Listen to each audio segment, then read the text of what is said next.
Hi and welcome to Module 1, Why is your relationship changing? What's happening in your and your partner's bodies and minds during infertility? So let's just dive in here and talk about the big thing. Why is infertility so stressful? It's really pretty simple. What's happening is you're trying to reach a goal together and you're not reaching that goal. Ultimately, it's that simple.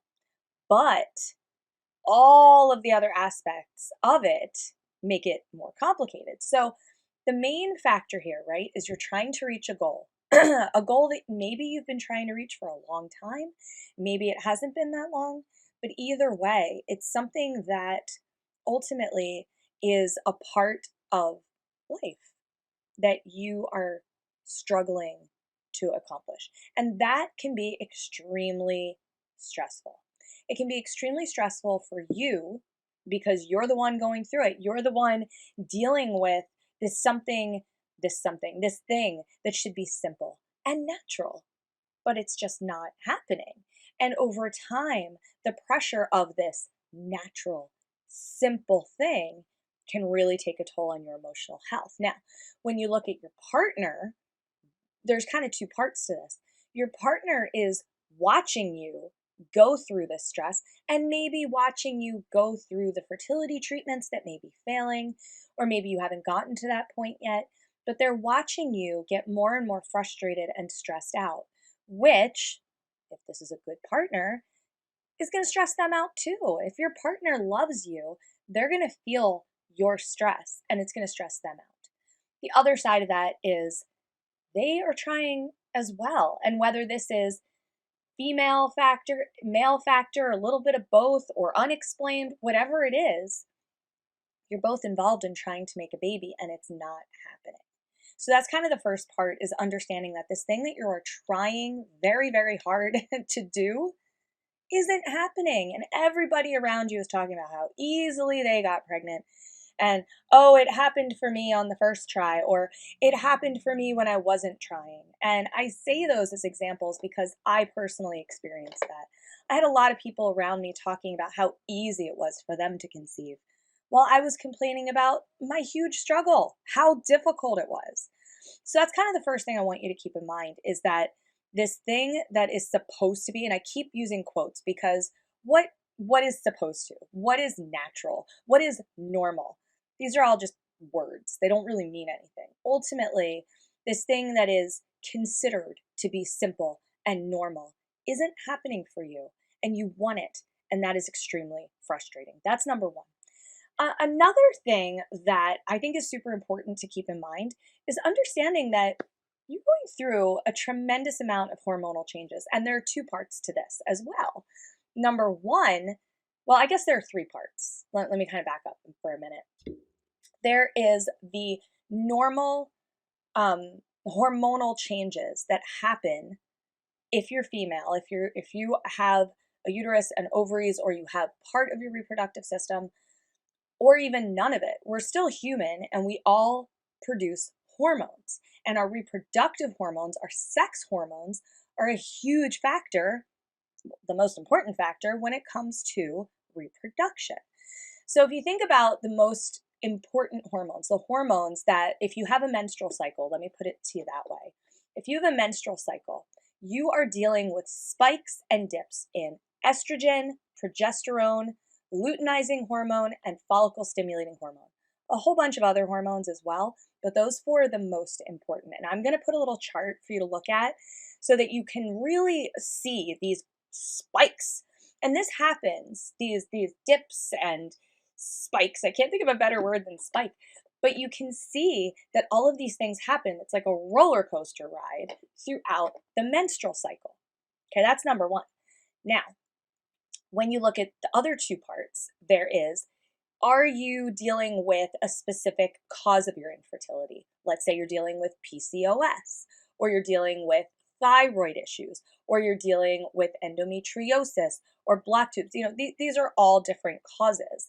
But if you're dealing with, let's focus on PCOS for a minute, and you're specifically dealing with the effects of PCOS, and there are all kinds of things that happen with PCOS. But primarily, what's happening is all of these different hormone dips and drops at the wrong times, or there's too much or too little. And again, this can happen for a variety of reasons. PCOS is just the most common cause of infertility. It is not the only cause.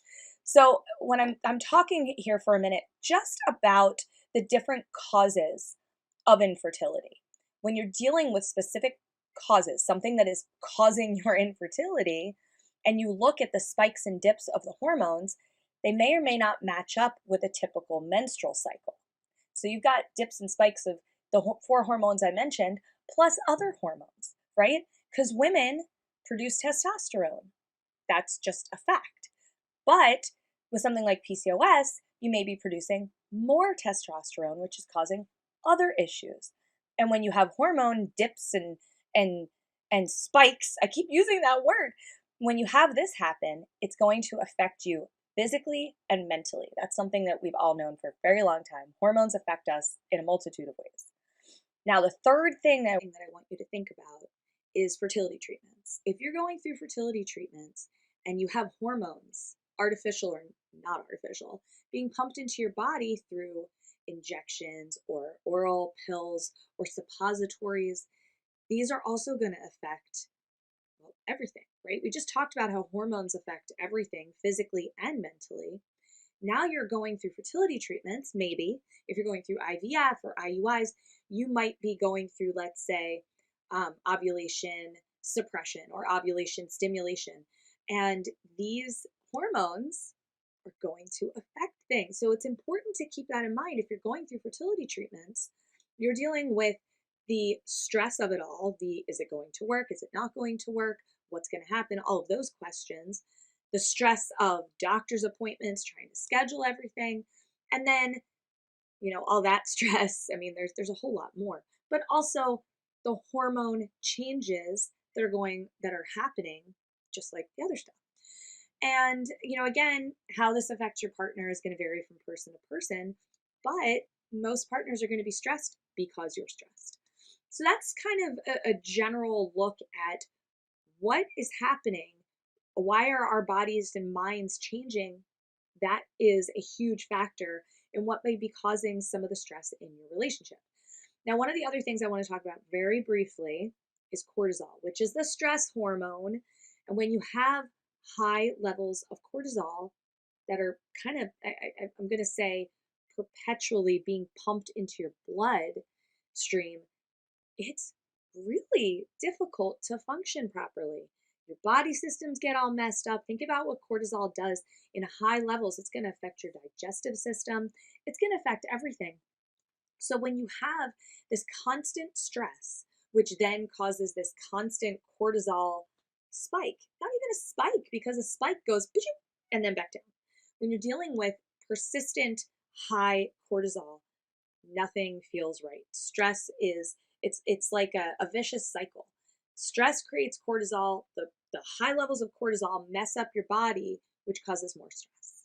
And when you're dealing with all of this stress physically, it's very, very difficult to maintain a healthy relationship with, anyone, not just your partner. So that's important to keep in mind. And like I said before, keep in mind everything that's happening to you, your partner is watching what's happening to you, and that's going to stress them out as well. So seeing all of these changes in your mind and your body together causes a lot of stress in a relationship. But not to worry, we're going to continue working on that. The best thing I'm going to tell you right now, have your partner watch this. Have them understand what's happening to you and what's happening to them and why you're both so stressed out. So stay tuned. Module 2 coming right up. Open communication. It's a good one. See you in a minute.